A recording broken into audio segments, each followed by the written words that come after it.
कृष्णम वंदे जगत गुरुम।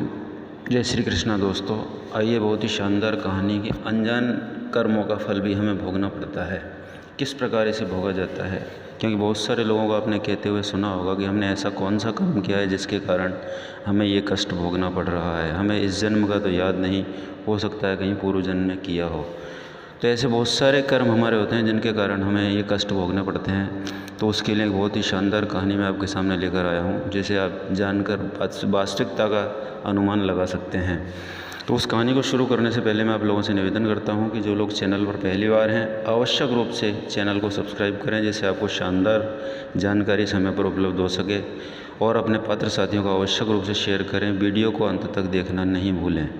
तो आइए हम शुरू करते हैं कहानी को। एक बार एक राजा ने एक ब्रह्मभोज रखा था, जिसमें रसोइया खुले में अपनी रसोई बना रहा था और ब्राह्मणों को भी खुले में ही बैठकर जीवना था। अब जैसे ही रसोइया अपना भोजन बना रहा था, ऊपर आसमान से एक चील एक सांप को पकड़ के ले जाते हुए उड़ती हुई जा रही थी।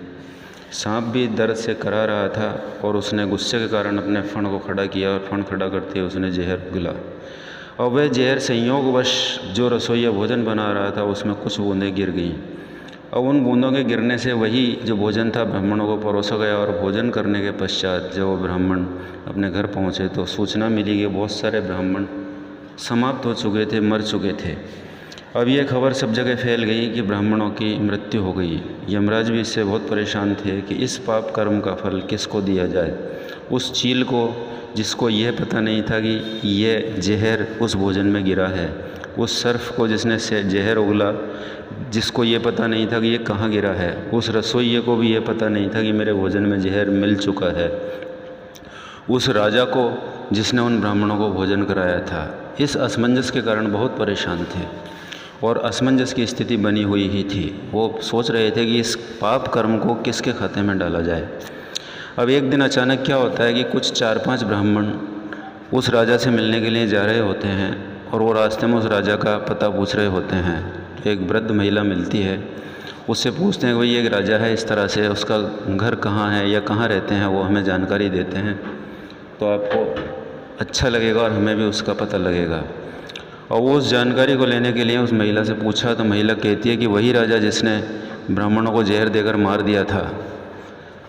अब धर्मराज यमराज बड़े खुश थे कि देखो, अब मुझे पाप कर्म का फल इस महिला के खाते में डालना है। अब जानिए क्यों। कि राजा को इससे कोई खुशी नहीं थी कि वो ब्राह्मण मरे, गिद्ध को इससे कोई खुशी नहीं थी कि वो ब्राह्मण मरे, सर्पों को इससे कोई खुशी नहीं थी कि वो ब्राह्मण मरे।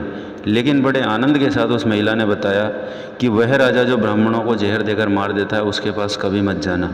इस तरह से कहने पर उस पाप कर्म का फल उस महिला को भुगतना ही पड़ेगा, क्योंकि उसके खाते में वो डाल दिया गया था। तो इस कहानी से दोस्तों हमें बहुत कुछ सीखने को मिलता है कि जब हम बात करते हैं तो आम तौर पर आपने देखा होगा कि 90 से 95% लोग पराई निंदा करते रहते हैं कि उसने ऐसा किया, उसने ऐसा किया, उसने ऐसा किया, उसने हमारे साथ ऐसा किया, उसने फला आदमी के साथ ऐसा किया, जिससे उसका कोई लेना देना नहीं होता। उन बातों का जिक्र हमेशा लोग करते रहते हैं, जबकि हमें उन बातों में बिल्कुल नहीं फंसना चाहिए। हमें यह सोचना चाहिए कि हम क्या कर रहे हैं और हमारे काम करने से लोगों को कितना फ़ायदा हो रहा है। नुकसान के बारे में कभी नहीं सोचना चाहिए। यदि हम इस तरह से सोचें तो आज मानवता पर जो विभीषिका आकर रुकी हुई है कि मानवता को पूरा निगल जाना चाहती है, बहुत सारे झगड़े, अनावश्यक झगड़े, बहुत सारे अपने आप ही समाप्त होने लगेंगे। तो दोस्तों, ऐसा अगर हम करते हैं, पराई निंदा से बचते हैं, तो निश्चित रूप से हम बहुत बड़ा परोपकार करते हैं। और ऐसा परोपकार करने के लिए मैं आप लोगों से सभी से निवेदन करूंगा कि इस परोपकार का यदि आपको मौका मिलता है तो निश्चित रूप से आप इस परोपकार को कीजिए। कभी भी पराई निंदा नहीं करें, आपको भी सुकून मिलेगा और कष्टों को भोगने से बचना पड़ेगा। यह विज्ञान भी कहता है कि जब आप किसी के पाप कर्मों की चर्चा करते हैं या उनकी निंदा करते हैं तो निश्चित रूप से आपके पास उसकी नेगेटिव एनर्जी आकर्षित होने लगती है और वह उस नकारात्मक ऊर्जा से बिल्कुल मुक्त हो जाता है और आप उस नकारात्मक ऊर्जा को आकर्षित करके अपने आप को गड्ढे में डाल लेते हैं। तो ऐसा नहीं करें। यही रहस्य है कि हमें यह पता है कि हमने अभी इस जन्म में कोई पाप कर्म नहीं किया, लेकिन फिर भी हमें कष्ट भोगना पड़ रहा है। तो इसी बात से संतुष्ट रहें कि हम अपना कर्म देखें, दूसरे का कर्म नहीं। अपना अच्छा कर्म करें, परोपकार का कर्म करें जितना हमसे बन सके।